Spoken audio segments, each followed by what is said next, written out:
Smoking dramatically increases the risk of cardiovascular disease, including heart disease, heart attack, and stroke. When cigarette smoke is inhaled, toxic gases pass through the lungs and into the bloodstream, causing every organ to be exposed to these toxins. Tobacco within cigarettes contains nicotine and many other compounds. As the compounds burn, thousands of harmful chemicals are released. Many of these chemicals are known to cause cancer. In the bloodstream, carbon monoxide from cigarette smoke binds to hemoglobin found in red blood cells, and this interferes with the delivery of oxygen to tissues throughout the body.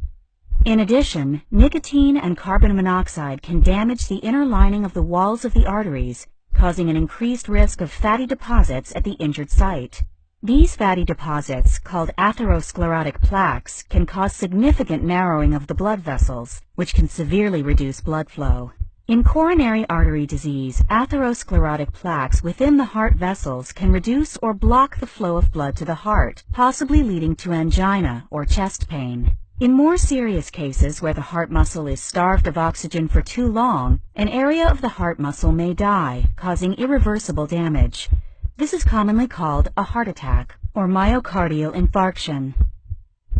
When nicotine in the bloodstream flows through the adrenal gland, it stimulates the release of a hormone called epinephrine. This hormone causes the heart rate and blood pressure to increase, potentially putting an added strain on the heart. Smoking also increases the risk of blood clots because it causes platelets in the blood to become stuck together.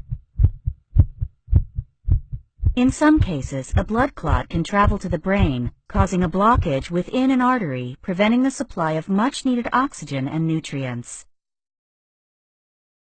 This is commonly known as a stroke.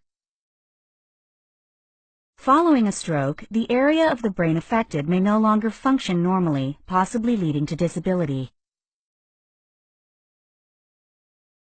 In severe cases, a stroke can be fatal.